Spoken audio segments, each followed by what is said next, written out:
It starts with the little things. An extra toothbrush in the glass holder next to the sink, a few articles of clothing in the smallest drawer, phone chargers on both sides of the bed. Then the little things turn to slightly bigger things. Razors and mouthwash and birth control pills, all fighting for space in the medicine cabinet. The question changing from, "Are you coming over?" to, "What should we cook for dinner?" And as much as I've been dreading it, this next step was inevitable. It may be the first time I'm meeting the people gathered around the table, people who Ryan has known since childhood. But it hasn't escaped anyone's attention that I'm already fully embedded in his life. It's the small touches a woman brings to a man's home, like the matching throw pillows on the couch, or the faint whiff of jasmine from the diffuser on the bookshelf, that every other woman notices the second she walks through the front door. A voice floats across the candlelit table, dodges the centerpiece that I was assured was delicate yet confident, and hovers in the air in front of me. "Evie, that's an unusual name." I turn to Beth, debating whether to answer her question that's not really a question. "It's short for Evelyn. I was named after my grandmother." The women sneak glances at one another, silently communicating across the table. Every answer I give is weighed and cataloged for a later discussion.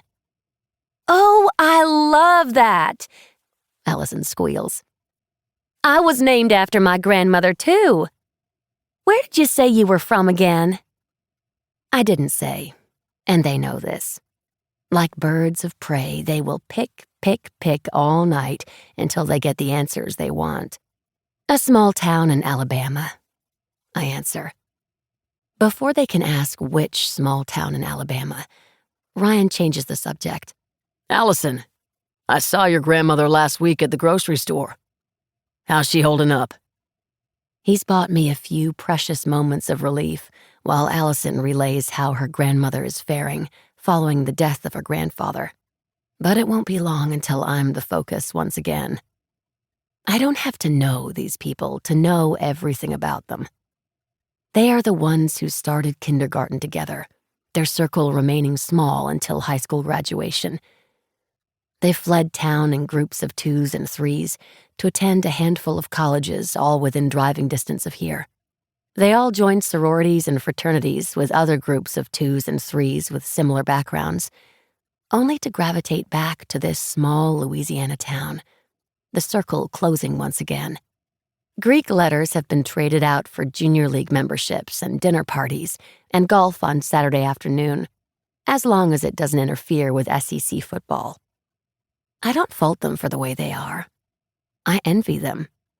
I envy the ease they feel in these situations, for knowing exactly what to expect and what is expected of them.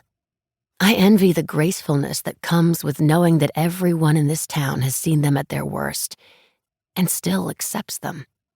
"How did you two meet?" Sarah asks, the attention once again back on me. It's an innocent enough question, but one that unnerves me all the same. The smile on Ryan's face tells me he knows how I feel about being asked this, and he'll step in again to answer for me. But I shake him off.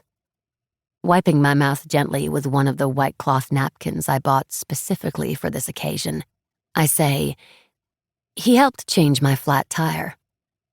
Ryan would have given them more than they deserve, and that's why I stopped him. I don't mention it was at the truck stop on the outskirts of town, where I worked in the small restaurant bar, making sure no drink went empty.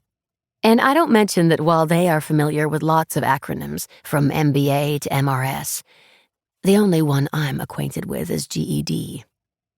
These people, his friends, wouldn't mean to, but they would hold such basic things against me. They might not even be aware they were doing it. I told Ryan I was afraid of how they would judge me once they found out my background was so different from theirs. He assured me he didn't care what they thought, but he does. The fact that he caved and invited them all here and spent the week helping me get the menu just right tells me more than the whispers in the dark that he likes how different I am, different from the girls he grew up with.